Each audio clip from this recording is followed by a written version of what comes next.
Welcome, everyone. This meeting is being transcribed and summarized. At 6:07 p.m. and there was no action taken in closed session. So we will start with the Pledge of Allegiance, led by Bart Hoffman, Assistant Superintendent. Please stand. And we begin. I pledge allegiance to the flag of the United States of America, to the republic which stands one nation, indivisible, with liberty and justice for all. Thank you. You may be seated.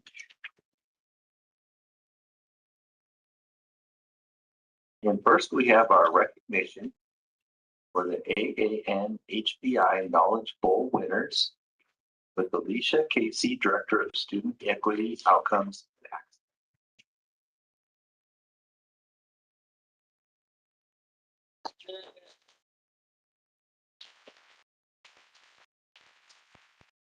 Thank you all for that. Good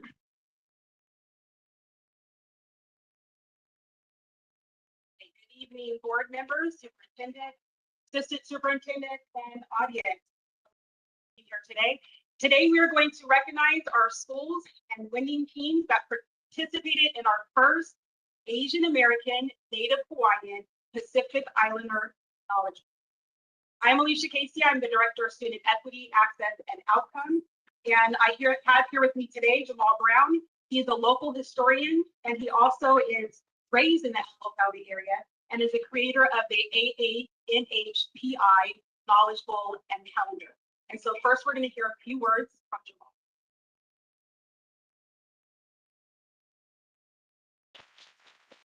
Once again, so it's a pleasure and honor to be here. Real quick, super quick story. It was 2005. It's 1 year out of college, and I went to Egypt and got bit by the proverbial travel bug. Not just bit in terms of having to go and take cool Facebook photos, but learning about history and culture and food and dance, and people and unique ways of doing things. That has now led me to 16 countries. At 6 o'clock in the morning tomorrow, I'll be going to country number 17, 18, and 19 have already been scheduled. But I'm hoping to eclipse 21 on the end of this year. And what I do with that is bring back all this knowledge and information and experiences and conversations and pour them into the bowl. And I'm happy that Lancaster School District sees the value in that, continues to allow me to be a value partner and bring those things to the bowl. Things that aren't necessarily always captured in the curriculum about food and dance and people is what I like to share and shine a spotlight on. And so this third knowledge bowl in the AANHPI, along with the Latino and African American bowls, again, truly makes my heart smile.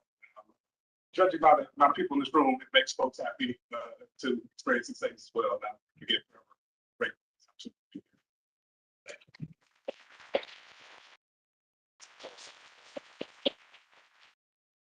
So it would not be possible without Jamal Brown, but then also our student equity team, which is Harmony, our MTFS TOFREC, and Randy, our district community and family ambassador. And so just like our Latino Knowledge Bowl and our Black 365 Knowledge Bowl, the AANHPI Knowledge Bowl is a Kahoot style game where our students get to show their knowledge and their understanding of history in the past and present. This school year, we had 10 schools participate in grades 4 through 8. The schools are Discovery, Endeavor, Jack Northrop, Joshua, Lava, Lincoln, Linda Verde, Mariposa, Monte Vista, and New Vista. So we want to say thank you to all of the school sites that participated. We thank the admin for their still encouragement and making sure that our students are there available to participate and to study. And of course, our coaches who week after week provide the time, the space, and the knowledge also to help them study and prepare for the competition. So we also continue to partner with our expanded learning opportunities because, again, it can't happen without their funding of the after-school program, and all of our coaches, all of our students, they practice after school, and it's because of our expanded learning opportunities program. So please, let's give them a hand.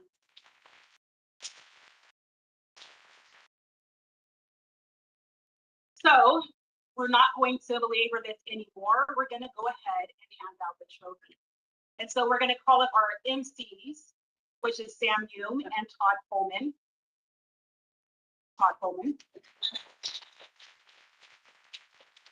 Both Sam Hume and Todd Pullman graciously were our MCs for the night, and they're going to help us hand out the trophies right over there. And so when I call your name, school, if any students that are here, coaches that are here, administrators that are here from that side, if you'll come up forward, and you're going to all stand here, because then we're going to ask our superintendent as well as our cabinet and our board members to come and take a picture with them also. Okay, so without further ado, our teams that competed in 4th through 8th place. We have our 2nd place team with our 2nd place trophy, school trophy, is Endeavor Middle School.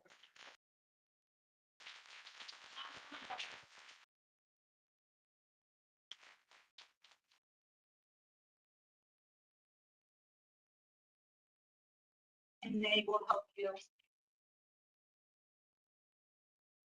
And then our 1st place team is Lava. Lava, come on down.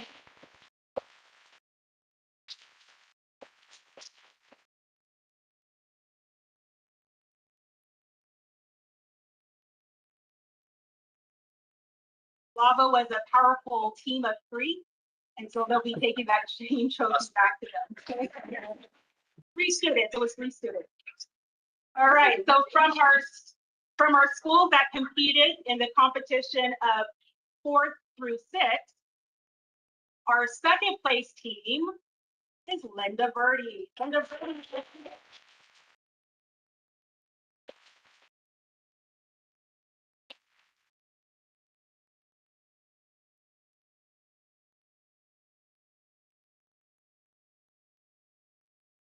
We want to point out the wonderful shirts that each team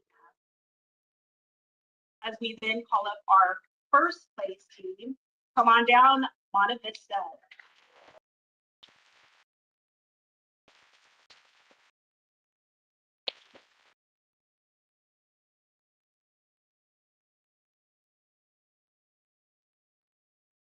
Parents, if you're here, you can come on down and take pictures with our superintendent, board members, if you would like to come also.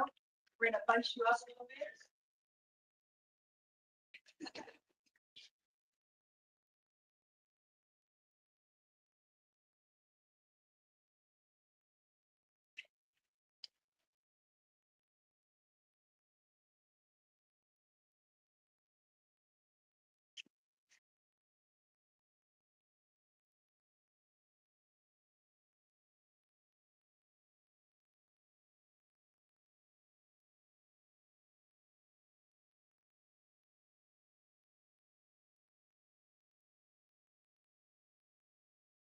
Let's give them one more round of applause.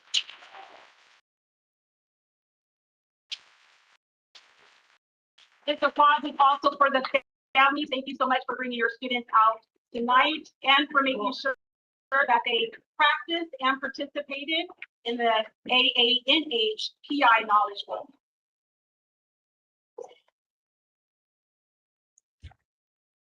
So our last thank you to our school board. Thank you to our superintendent, Dr. Marietti, for supporting our 1st annual Asian American, Native Hawaiian, Pacific Islander Knowledge Bowl. And we hope to see you at the Latino Knowledge Bowl in September, October. Thank you very much. Keep them all around. And we can acknowledge Alicia and Casey for all the work she does for all of our knowledge.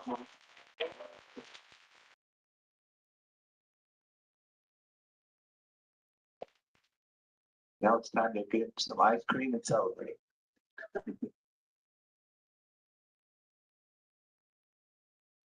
All right, next on our item, we have enrollment report. Okay. Total UTK through eighth grade, 13,571. Total early learning department, non-UTK, 57, for a total of 13,928 students.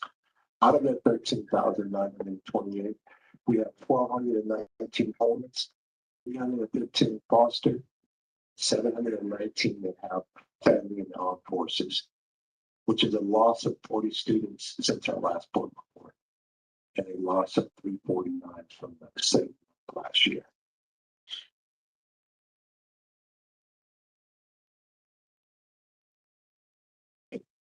Thank you. Next, we have the ELAC update. Reverend Giovanna Polanco, a multilingual learner programs coordinator, and ELAC members.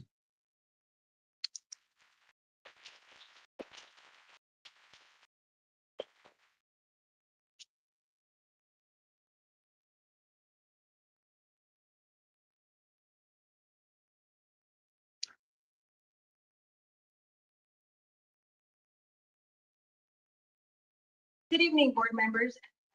Tonight, we're sharing an update from the District English Learner Advisory Committee, better known as DLAC, presented by the Multilingual Learners Programs Department. I am Giovanna Blanco, the Multilingual Learner Programs Coordinator.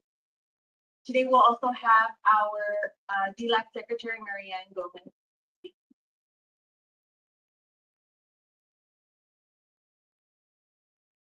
They say they can't advance the slides. I just did. They'll do it.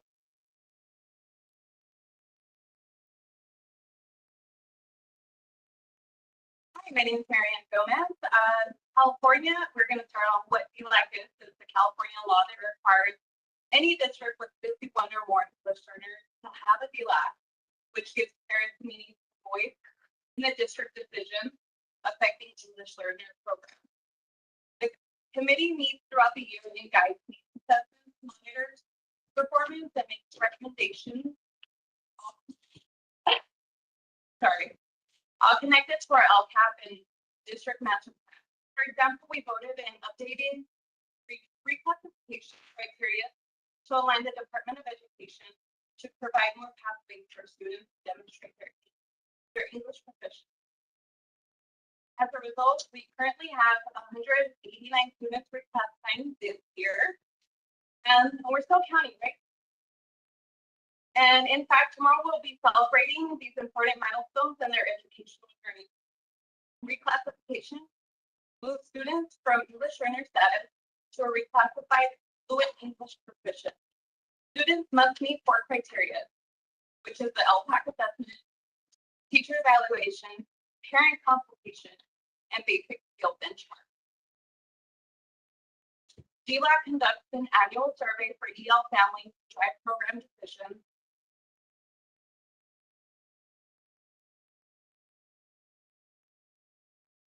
So some of the key findings that we have from 2024 to 2025 and the 2025 to 2026 trend report slide is the ELD curriculum understanding that grew from 45.2% to 56.3%, an 11% improvement. And the 81.3% of parents have found reclassification information helpful. 87.5% are requesting more language development resources. Barriers are impacted by participation from 95.8% to 75%, including schedule conflicts that need more interpreter support. Additionally, parents report difficulty using Parent Square and Power School to track student progress. And while parents' perceptions of being well welcomed as partners at a site level decreased from 75% to 50%. The MLP department is coordinating with site MLP chairs to expand the family engagement efforts by providing resources and supports to foster students, the stronger partnership of students with families.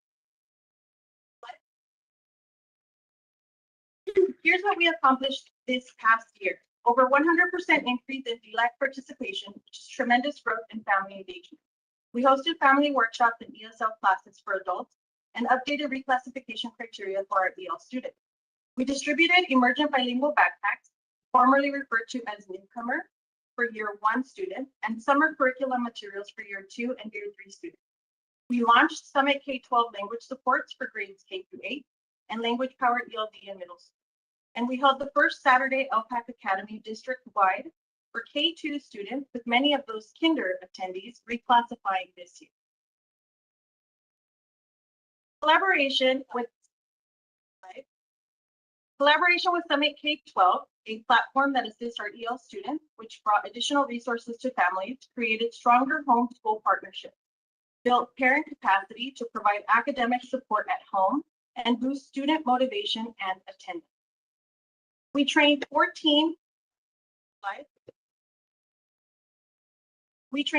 test examiners to support with initial and summative LPAC testing. We offered a district-wide Saturday LPAC Academy for K through 2nd grade students, designed to help students build confidence and familiarity with the assessment format.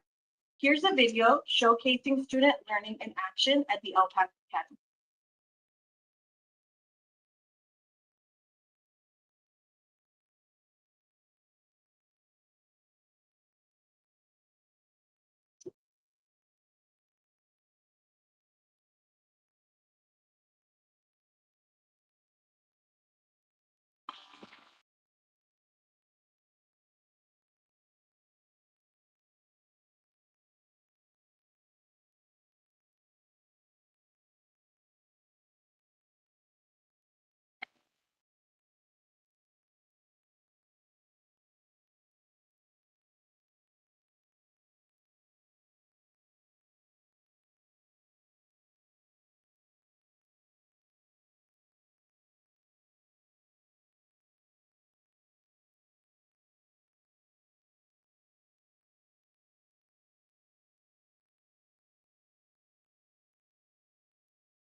So as BLAC Secretary and behalf of BLAC, I'm asking the board to consider 4 recommendations. Technology workshops for parents in our school, ELD, ELA, and math resources to strengthen our student skills at home, year-round academies, including after-school and Saturday options, expanded workshop topics such as homework support, emotional learning, adult education, and school safety to increase family participation.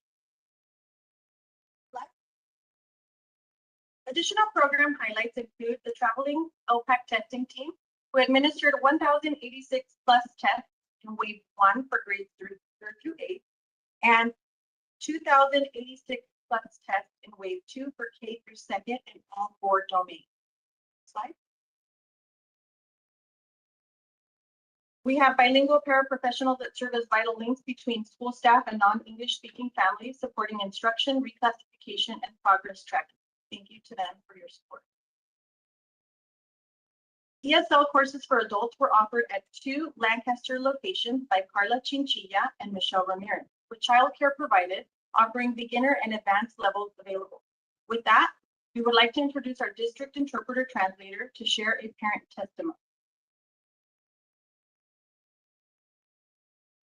good evening. I wanted to share an experience I had with a parent a few weeks ago during an IEP. I began interpreting, and a few sentences in, Mom looked at me and she gently placed her hand on my arm. She smiled at me and said, "Thank you, I'm understanding." I nodded and let her know that I would be there just in case she needed me.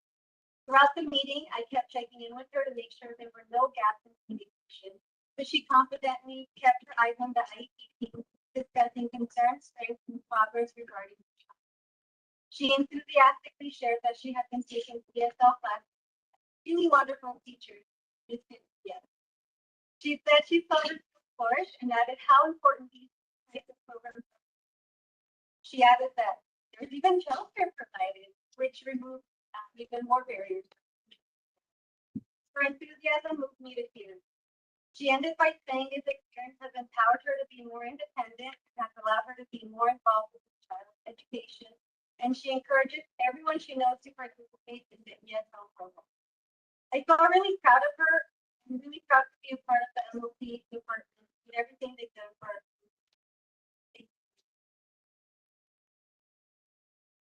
In closing, we are proud of the growth we've seen in DLAC participation and student reclassification this year. The data and community feedback are guiding us towards more equitable and effective support for every English learner in Lancaster School District. Thank you for your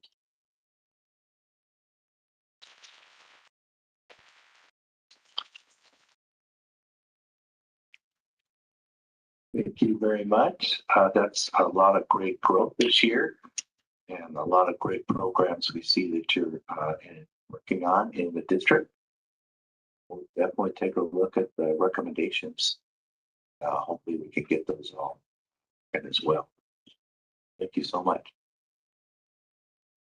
Next, we have the early learning self-evaluation by Dr. Kelly Fountain, Director of Early Learning. Evening board, what an honor it is for me to present to you two board meetings. Tonight, we're going to have our self-evaluation. It's a requirement from the state preschool program. And I want to talk to you a little bit about, we won't go through this whole self-evaluation today because that's a lot of information, but I have something very exciting that I want to highlight for you. But first, I want to remind you and everyone else that we serve the state preschool program as a bridge between the early learning and care system and the school district. And we are a combined program of both preschool, full and part-day preschool. We have 2-year-olds, and we also run 26 TK classes with 2 dual language immersion TK classes. One of the unique things about our program, which has become a model for the state, is the way that we leverage funding and blend it together to make sure we can provide a high quality program for children from 2 years old to the age of 5. And support staff with what they need to make sure they're successful in the classroom with children each day. These are the components of the state preschool self-evaluation. We are going to talk today about the program quality component. But first, I want to talk to you a little bit about how the trends for our enrollment has changed since UTK became a fully implemented program. We've seen the growth of our UTK program go from 15 classes to 26. Next year, we're adding our 27th. So we have around 618 children enrolled in our UTK program. Those are children that turn 4 by September 1st. And our part-day preschool program has declined in enrollment because children are more children are in 4-year-old year are enrolled in UTK. The state allows families to have a choice between part-day preschool or UTK. And then our full day preschool programs steady around 70 children. We work to fill that every year with families. They have to meet a need requirement in addition to the eligibility. Be working, going to school, looking for a job. But we do have room always in that full day program. So when you're out and about, find some kids. So we're going to go over program quality. A couple of things in program quality that we're pretty proud of: the desired results, which is the assessment that's observation-based for our children in the classroom. We've taught all the teachers in UTK. They've been amazing at coming along with us and doing observational-based assessment. I pulled the data for you for our 4-year-olds because this is what measures that they're ready for kindergarten. So the first, the data is broken down by the domains of learning: alt regulation, social emotional development, language and literacy. Cognition includes math and science. PDH is PD Health, and then ELD is our English language development. The line on the left-hand side is the fall DRDP. The line on the right-hand side is the spring DRDP. So you can see what great gains the 4-year-olds are making in our UTK program. That is 100% attributed to the teachers and the team that is working in that classroom. Quality for those children each day.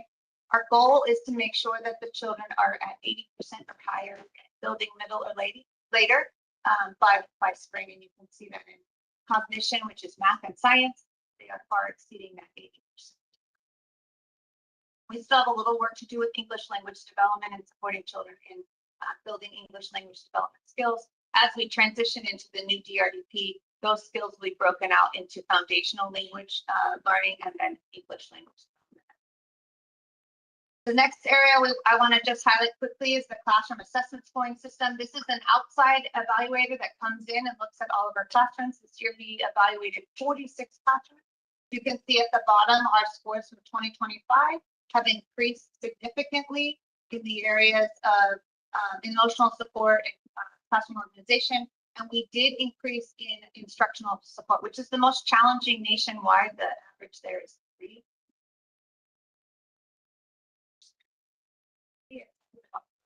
We'll continue to work in the class assessment domains next year.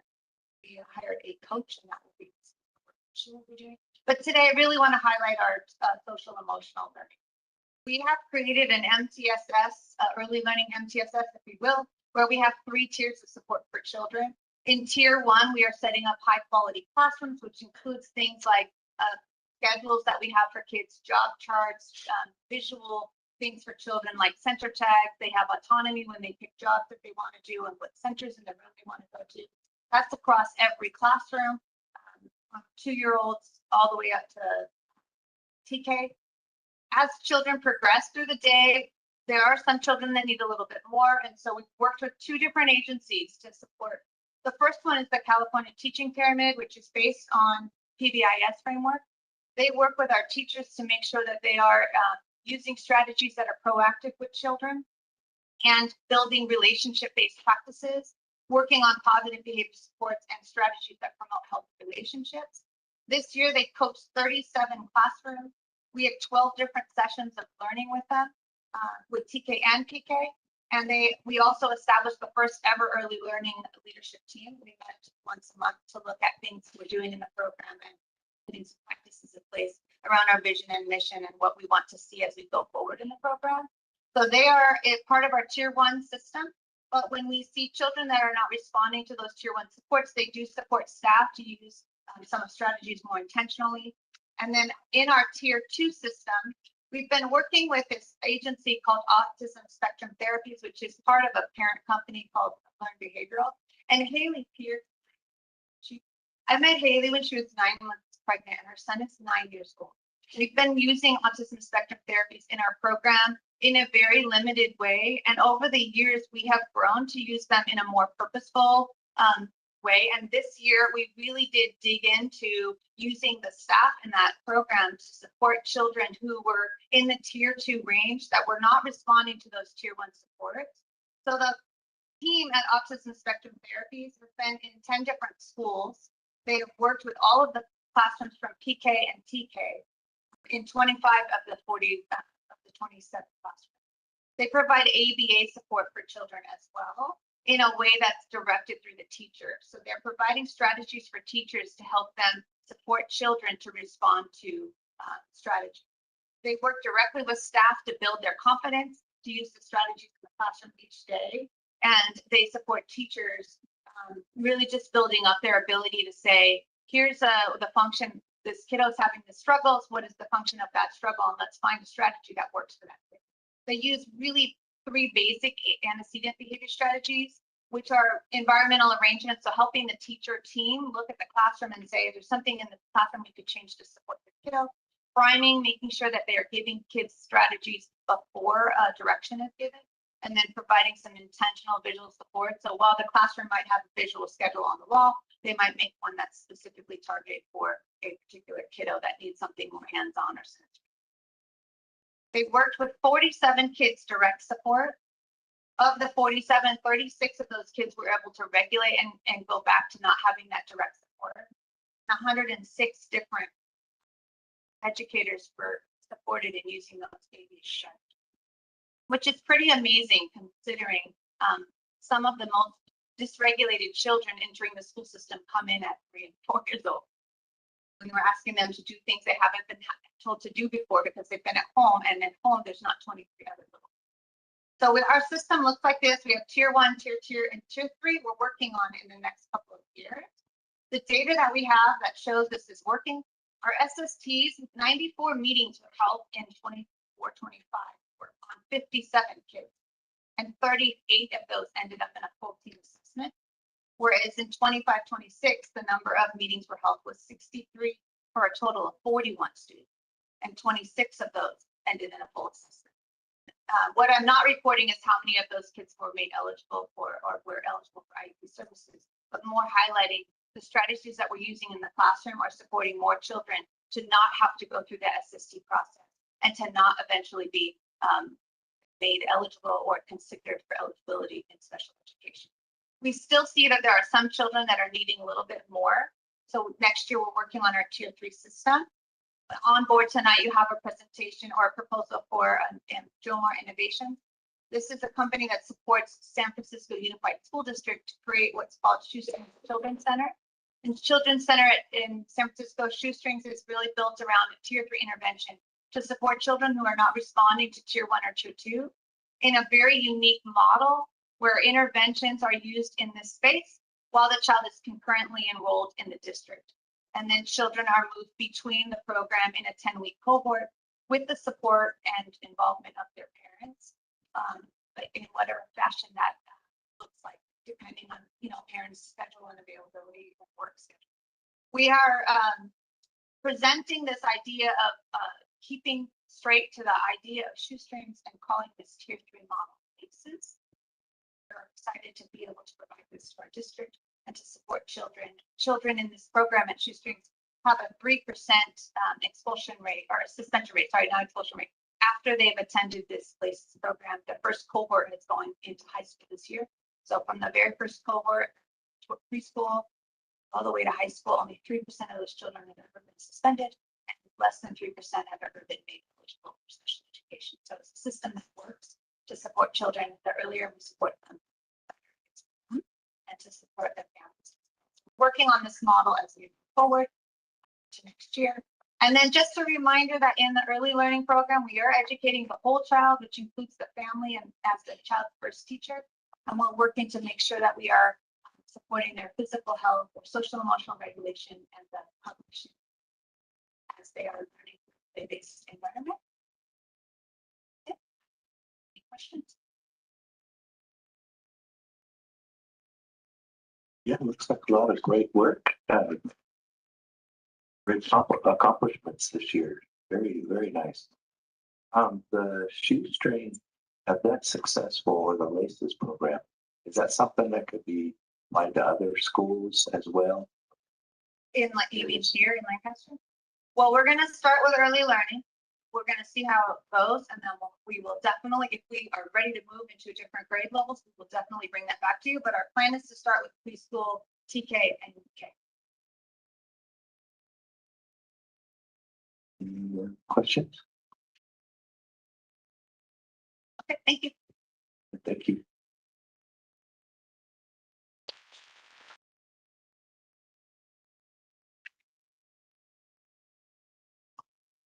Okay, next we have individual action items business. Approval of amendment number 1 to inspection services agreement for the Discovery Elementary School Permanent Shade Structure Project.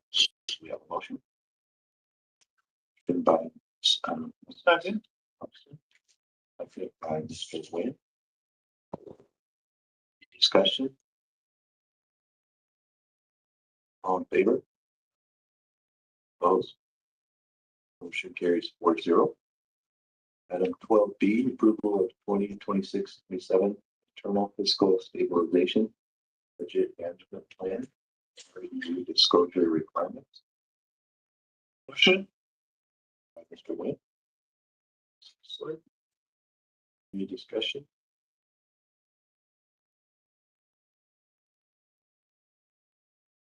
All in favor? Aye. Opposed? Motion carries 4-0. Item C, adoption of resolution 2025-2647, patient protection health requirements for 2026-27 school year. Motion. Mr. Olson, second by Mr. Wayne. Any discussion? Can I verify, these are yearly, Authority requires that a resolution be approved by the board. Designating the expenditures that we've had. At EPA account. It's different from the environmental.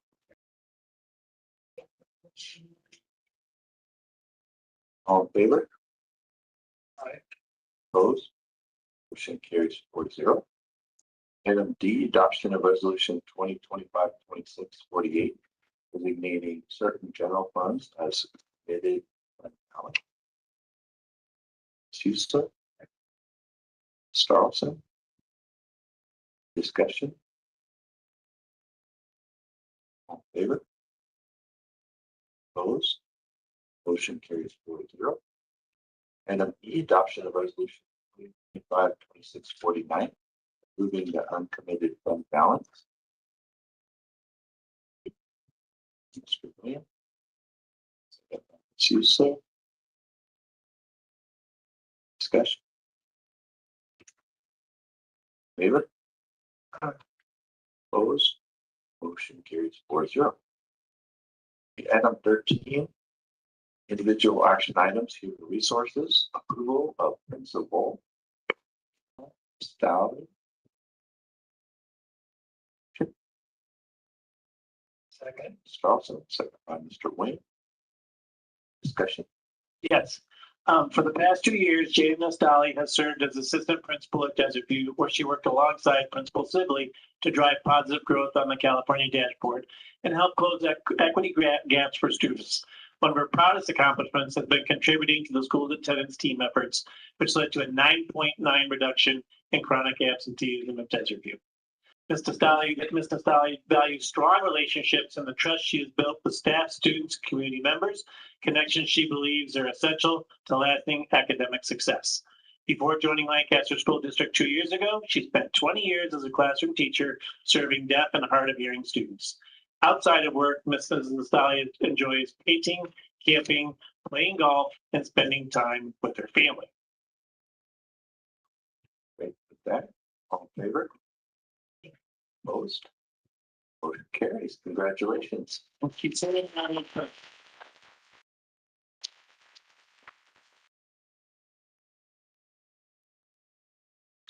Members of the board, cabinet, Superintendent Dr. Marion, thank you for this opportunity. It is an incredible honor, and I'm grateful for the opportunity to serve our community in this aspect. Here in the IANS, I'd like my family. In the IANS tonight, I have my husband Stephen and my son Taylor, who are with me and who have supported me every step of the way in my career, and so I'd like to honor them as well. Also, I would be remiss without honoring also Sibley for the incredible training that she offered me as I got my hands busy there at Desert View. So thank you very much for the opportunity. I look forward to serving the students at Moon.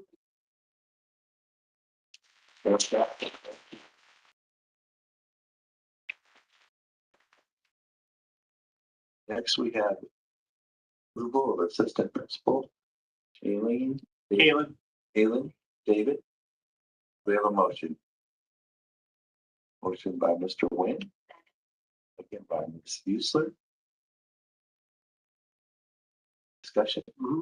Kayla David has served in public education for 24 years, with 20 of those years as a classroom teacher. She also serves as a professor of literacy and methods at Claremont Graduate University's Teacher Education Program. She currently serves as a middle school English teacher and ASB director at New Vista Middle School, where she has spent the past decade in the Lancaster School District. She has served on a variety of professional committees, including PBIS, ILT, Standards-Based Report Card Committee, Community Schools Committee, Design Team, Equity Team, and worked 11 seasons as a girls' run coach. She was voted Teacher of the Year for New Vista in 2020. She has served as the president of the Palmdale City Library Board for the past decade. She is proud of centering student voice through her work with student leaders across the district in conjunction with other ASB directors and the equity team.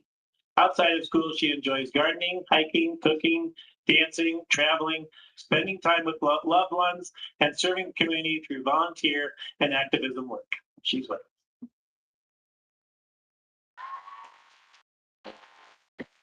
All in favor, say aye. Aye. Opposed? Motion carries. Congratulations.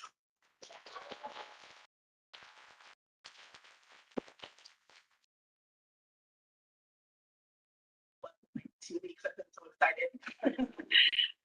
Thank you, Lancaster School District Board, for your vote of confidence in appointing me as the assistant principal in New Vista for the coming school year. Saying that out loud feels surreal.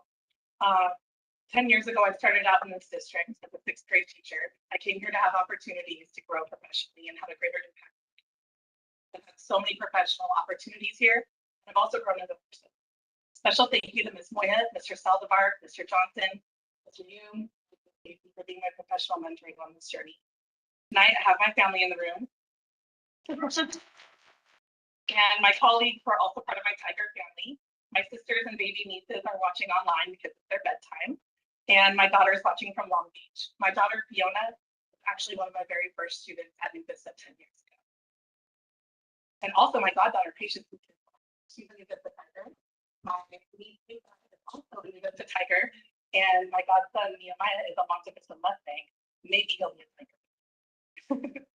When Mike called to congratulate me and offer the position of New Vista, I was completely surprised. I'd already made peace with the grades that I would likely be leaving my site, and I'd even set all my Tiger Spirit gear in a pile to donate. I'm so thankful that instead of writing a goodbye letter, I get to write an acceptance. Starting my administrative journey at New Vista is such an incredible gift and an immense opportunity. I love our students and families, and I love our team. I'm looking forward to working with Mr. Saldivar and Dr. DeCoppis to further the work we've been doing at our school. I promise to show up every day, turning struggles into opportunities, fostering positive relationships between staff, students, and families, and pouring my entire heart into the work every single day so our collective freedom dreams can come true. To my students, I promise to always keep your best interest at the center of my decisions for my reason, and it's a new day at New Vista.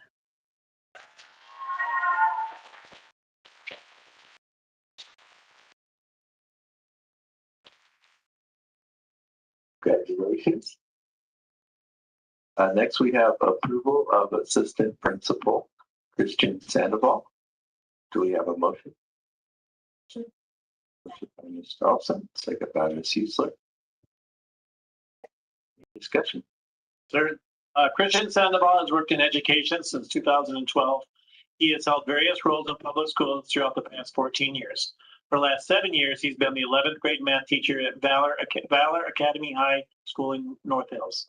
He's proven himself to be a leader at his site by creating school-wide impact in the roles of mentor teacher, induction mentor, department chair, grade level chair, teacher leader, and summer school administrator. Christian's classroom was facilitated through student discourse and was used as a resource for teachers within his district to do the same. He is also the new proud father of his 10-month-old son, Rome.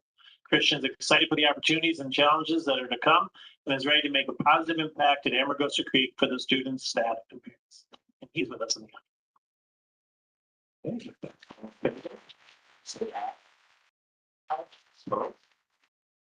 Carrie, congratulations. Thank you to the board for your approval and to the staff and students who made me feel welcome to Amargosa Creek today. And while I'm not here today, all of the educators I've worked with to prepare me for this moment. I understand the weight of the role and the numerous families counting on me and trusting me to do right for their children. I will not let them down. Thank you again for this opportunity.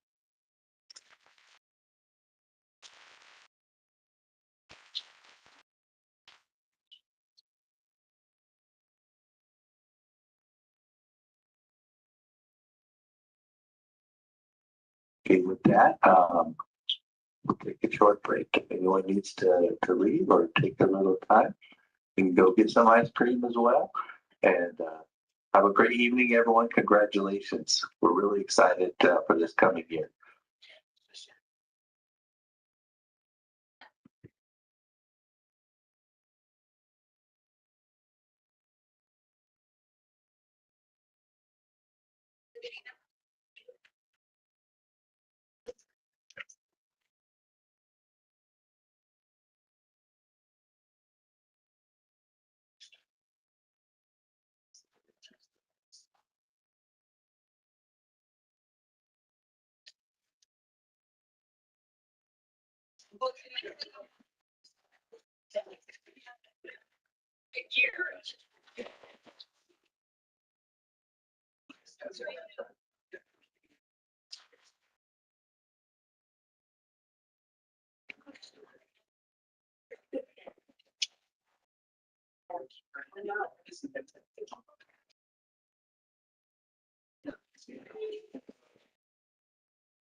Okay, gonna go ahead and get started here with addressing the board.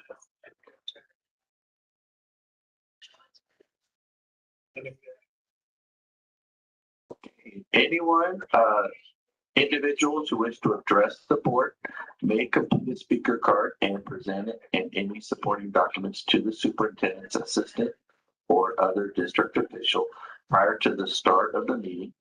Personal information such as student parent guardian's name, address, phone number, date of birth, email address, or other directory information as defined in Ed Code 49061 may be excluded from the minutes of the meeting by submitting a written request to the superintendent.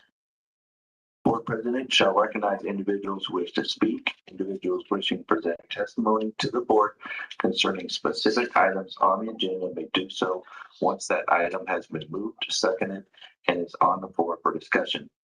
Time limits of 3 minutes per person and 20 minutes per item shall be allowed, according to board bylaws 9322.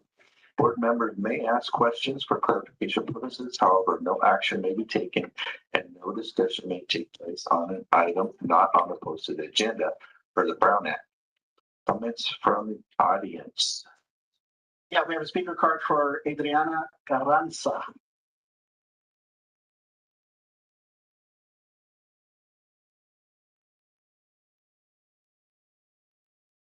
Good evening. My name is Adriana Franza. Student over at Sierra Elementary. Today I wanted to come over the concern happened with the shooting on May 8th. When I learned about it, I actually learned from someone completely disconnected from our school district that other parents were not notified and not concerned and not told what happened that day.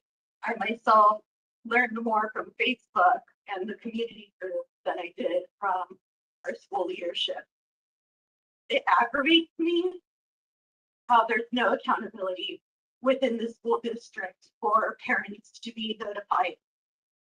A year ago, the same thing happened where there was a lockdown. While it was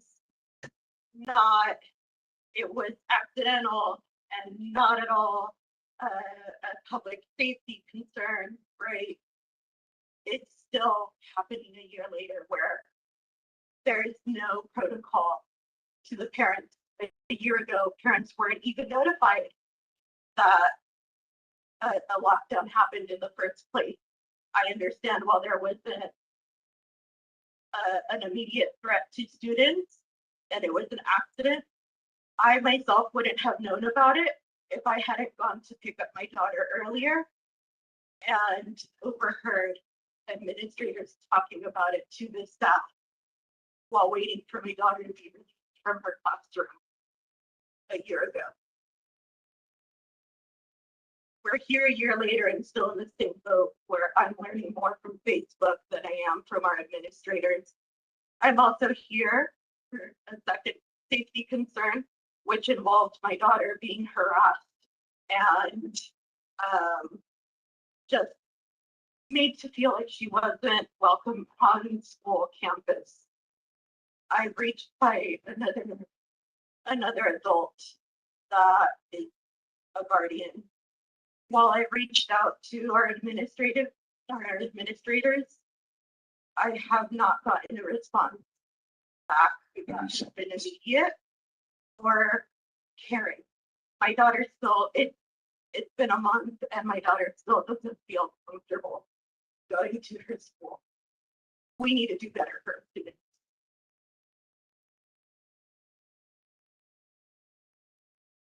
Thank you.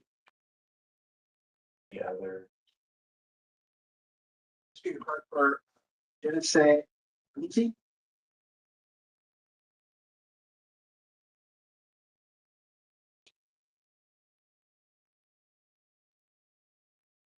Here on behalf of the parent, the district, should love the member. Good evening, Chair, members of the school.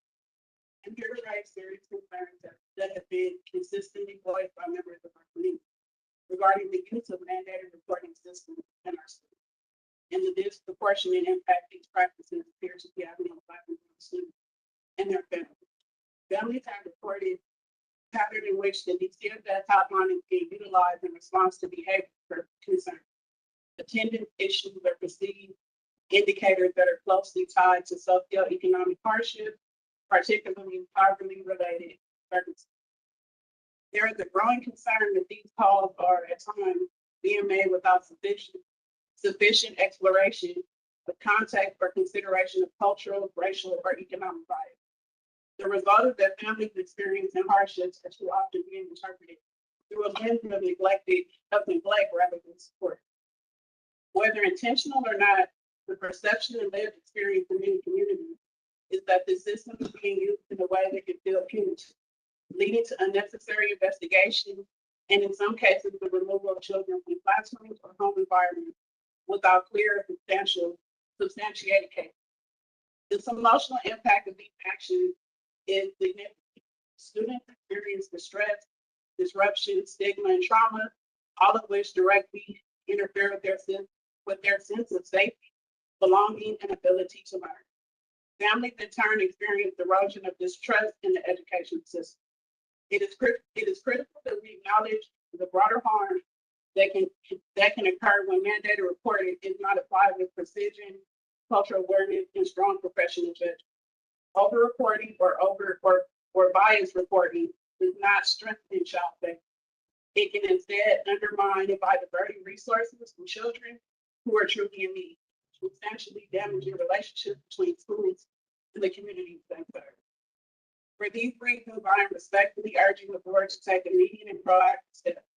First, require all school staff, not only initial onboarding participants, but on a recurring basis, to complete enhanced training in explicit bias, cultural responsiveness, and discrimination prevention. Second, strengthen mandated reporting trainings to ensure 30 seconds. practical distinctions between poverty, cultural differences, neglect, and actual indicators of abuse and endangerment. Staff must be equipped to make informed, equitable decisions grounded in context rather than assumptions.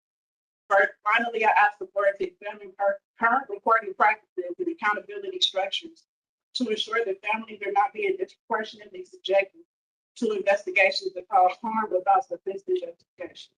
Our children deserve to be protected, but they also deserve to be protected. Thank you.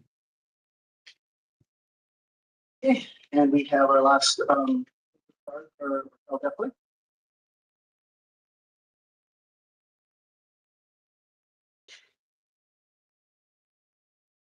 Good evening, trustee and superintendent. I'm Raquel Dorfler with Cancel Contract here at the Special Education Advocate. I'm here to bring attention to a serious safety concern that occurred at Sierra Elementary School that was previously referenced by a parent whose child actually goes there.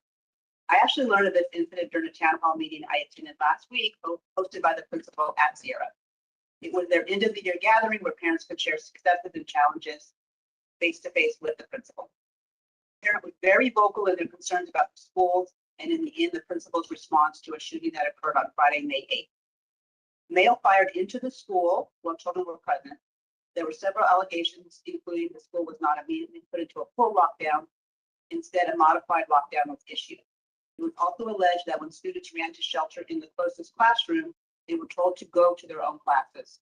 This means that students were allowed to be out in the open after shots had been fired. Bullets were also alleged to have been found lodged in 2 windshields of cars that were in the school parking lot, as well as bullet casings being seen on school grounds. These all point to shots being fired into the school and not just in the neighborhood.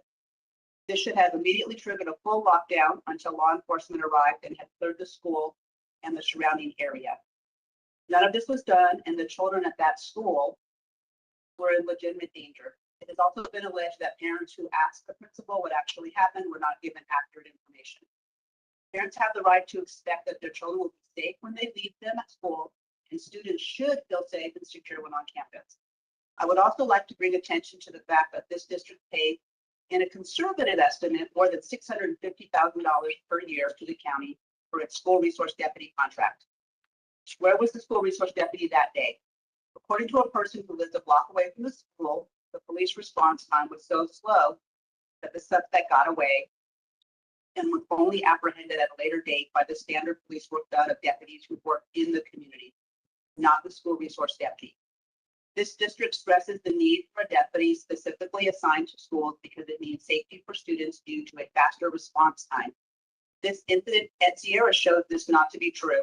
It also exposed a serious failure by a school administrator tasked with keeping our children safe. Thank you. That's the last speaker. Thank you. Okay, and next we have comments from PTA. CSCA. Wow. And that brings us to the consent agenda items, superintendent. Items 15A to 15C. Do we have a motion? Starlson. Second. Any discussion? Comment on the donation of the food hygiene boxes. School full.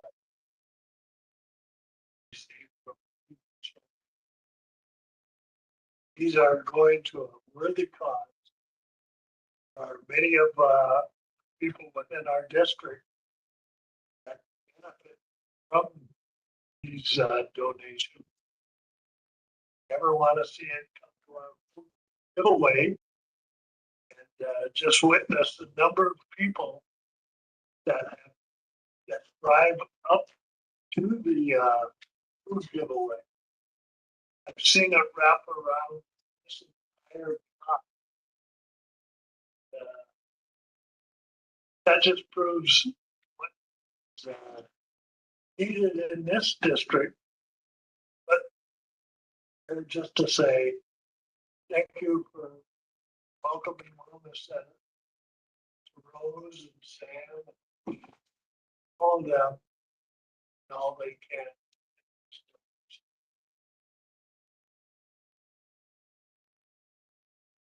That, all in favor? Opposed? Carries 4-0. Next item, 16, consent agenda items, business. We have a motion. Motion by Ms. Houston, second by Witt. Any discussion?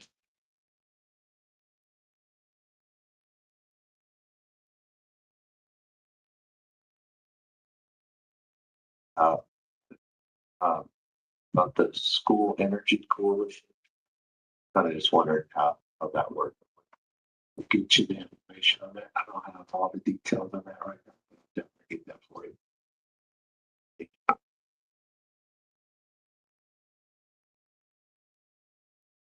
Any questions?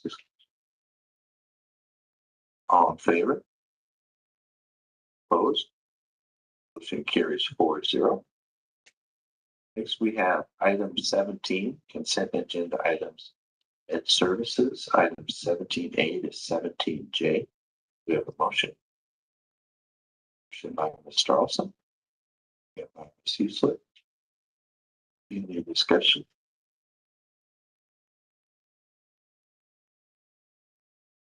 All in favor? Opposed? Carries 4-0. Item 18, consent agenda items, human resources, items 18A to 18F. Do we have a motion? Motion by Mr. Nguyen. Second by Ms. Hueslick. Any discussion? All in favor? Opposed? Motion carries 4-0. Item 19, consent agenda items, student and family services, items 19A to 19H. Ms. Hueslick. Second by Mr. Nguyen. Any discussion? All in favor? Opposed?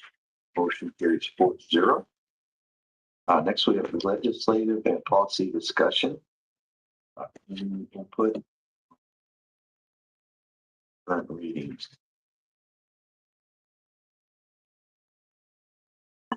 I just want to mention that the School Energy Coalition is a fee, $260 fee, and it's a district membership with a group of other districts who get access to legislative information and networking with schools and others seeking to learn more about how to successfully move school energy projects.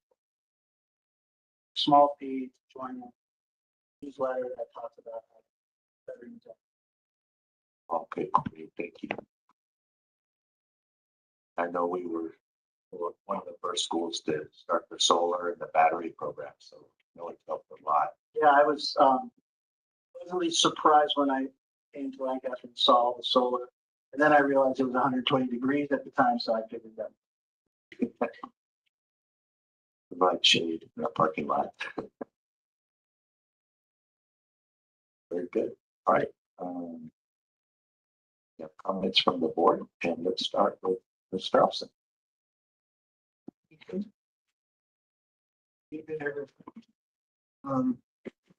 Thank you for enduring our wonderful celebration of our AA and HPI participants as well as our top winners. They really did a fabulous job. If you missed it, you missed something really awesome and great. So the good thing is that you get 3 new opportunities this upcoming school year. Excellent work for the DLAC report. Thank you for the updates on everything that you had to offer. It's looking really good, and I look forward to seeing the additional changes and work on. So thank you very much for that as well. Thank you, Dr. Fountain, for not only for your report, but as well as the personal tour that you took me on.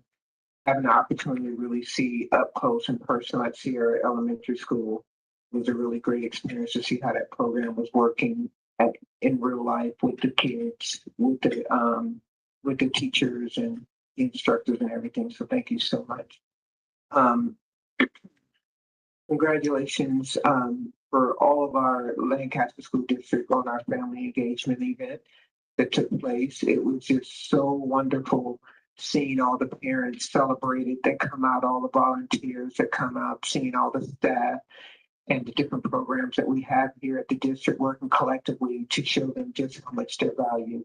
Had a really great time. Thank you for the invitation opportunity to speak with our parents.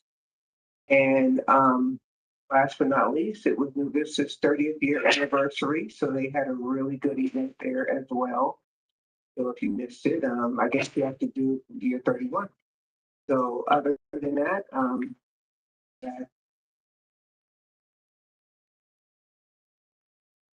Thank you, Ms. Hueslick. Thank you all for attending tonight and congratulations on almost making it. Big luck. Thank you, Alicia and Jamal, for presenting. I really enjoyed. I wasn't able to attend, but I love seeing hearing how many schools actually participated, just to make the DLAC presentation. It was great to see all the families for our kids. Good to see the ESL offering to the parents and families. I think that's a really, really important service that we can provide for our families. They speak English is really important. The understanding, so having someone there for them in that transition period is important. Really learning, Dr.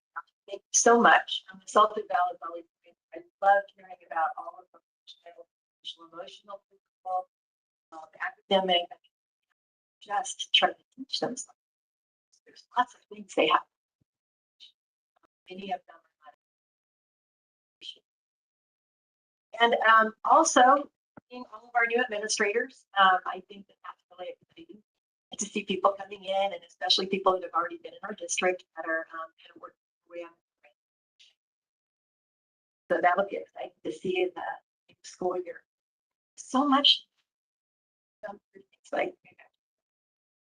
So thank you again. And, again, for those that are making it through this school, hang in there. It's only a few more days. Okay, thank you. Next, we have Mr. Wynn. Thank you all for attending. Thank you for the attendance report. Even though it's down, it's still 13,000 students. Not losing that many. I've seen some districts that are down thousands of students. So I think Lancaster School District has a lot to offer. That's part of the knowledge pool that Alicia brings. You and Sam did a good job from what I heard in the MCs of the event. It's good to know that you're there doing it. And we're happy that it went so well. DLAC, what I understand is the number of reclassification students is very, very high, which is great because a lot of these students have to understand that their A to G requirements at the high school count on them being reclassified at the elementary and middle school level. So I'm glad to see that. One other thing is that the K to 2 that we're starting to look at class, that is great. These students need that. So I'm happy. Vesta, Lincoln, Illinois Creek. Got 3 new members for your principal, assistant principal, and assistant that are going to help out. Mr. Palacios, loved the honor roll 6th grade. I was there for that. And it went very well. Students, although a little noisy at times, they're 6th graders and they've got less than 3 days left. So I think they did very well.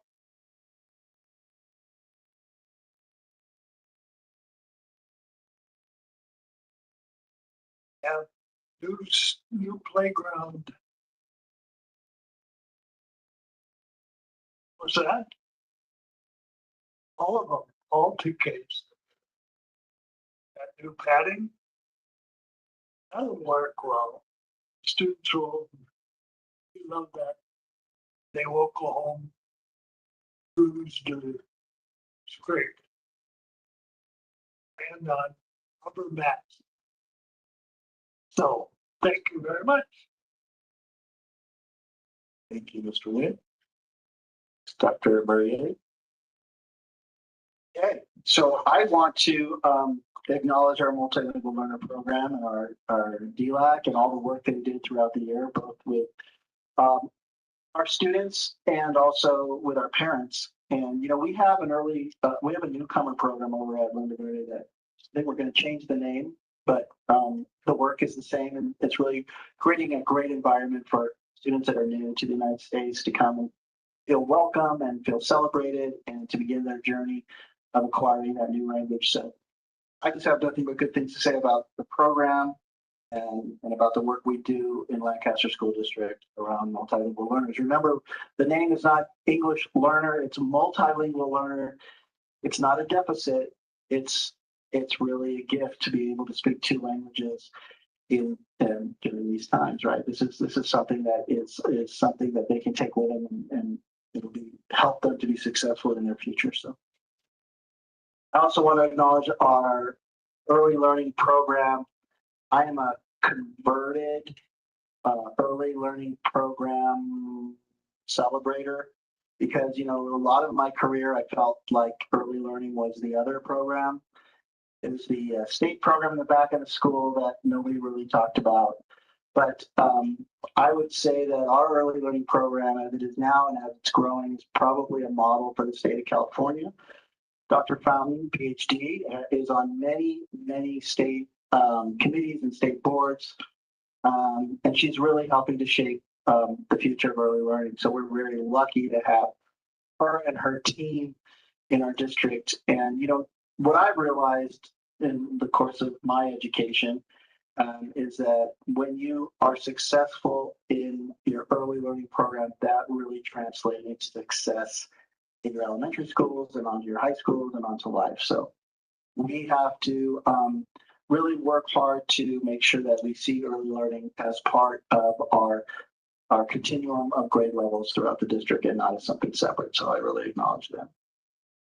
I'd also like to encourage and celebrate the promotions that are going on tomorrow and Thursday over at the fairgrounds.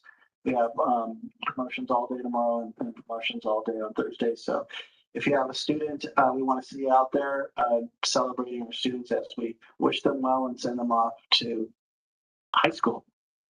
And two last things. One is we strongly encourage all of our parents to join Parent Square. I cannot emphasize this enough. Lancaster School District communicates with our community, with our parents through Parent Square. If a parent is not on Parent Square, they are not getting the information so necessary for them to know what is going on at their child's school. So for parents who haven't gotten onto Parent Square, and there's many ways to get the information. You can get it through a text, you can get it through an email, you can get it on the website. We strongly encourage you to register. It's a very simple QR code that they can find on our website. So please go in there, register for Parent Square. It can deliver messages in real time. It can deliver messages at the end of the day, but it can also be overridden to push out messages immediately. So that's how we communicate with our families. That's what we desperately need all of our families to be on Parent Square. Okay, almost done. And then I want everybody to get out and vote, of course, because today is Tuesday. It's we've got elections, and it doesn't matter what party you're in or what your beliefs are. Get out there and vote. It is the American way. And finally, I would just like to acknowledge the work of Bart Hoffman, our Assistant Superintendent of Educational Services, who is going to ride off into the sunset in the next couple of weeks. He is ending his educational journey I don't think it's over, but it's going to be changing. It's going to be a little bit of a different journey, but and it's going to be ending almost 10 years with the Lancaster School District, in which time he has grown and developed our education service department. He has been a wonderful leader in the school district and a great mentor to all of our directors. You know, the thing I said the other day was when I came to Lancaster School District, what I found was a very effective, efficient, well-organized and well-run school district. And a large part of that was because of Bart Hoffman. And so we want to just acknowledge all the great work he's done over the past decade. We want to wish him well in retirement. We want to see him around once in a while. And we want to provide him with a clock, which I guess is the traditional gift. You guys, look, you work for 30 years in education. You are going to get a clock, man.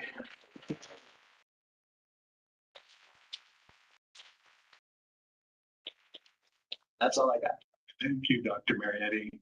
And, thank you, board. I am so thankful to have had the opportunity to work in Lancaster School District. For both the superintendents I worked for, and you, the board, for the opportunities you provided me. You gave me a place to call home, and I'll forever be grateful for that. I'm also thankful for all the staff I've encountered over the years in Lancaster. We've got amazing people. And just the opportunities to work with such amazing directors was just a blessing for me. Thank you to Kelly, Alicia, Cindy, Bev, Krista, Melissa, Jordan, Rosemary, Julie, and my incredible admin secretary, Jeanette, Beth, Sarah, Christine, and Tiffany, made working in services such a joy over the years. I thank you all, and I appreciate my time.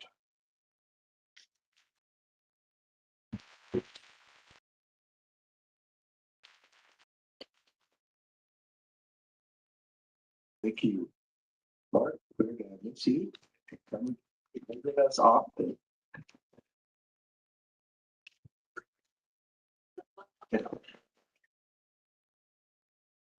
Well, great meeting, everyone. Congratulations to our new leaders that been promoted in the district. And thank you for the fantastic presentations tonight, all the hard work everyone is doing. And I'm super excited, just a few days left. And so we're looking forward to great promotions with the students and a fantastic summer. So thank you all. Have a great evening. With that, we're going to adjourn at 7:24. We have a motion. Motion from Mr. Nguyen, second by Ms. Starlson. All in favor? Opposed? Motion carried. Good night.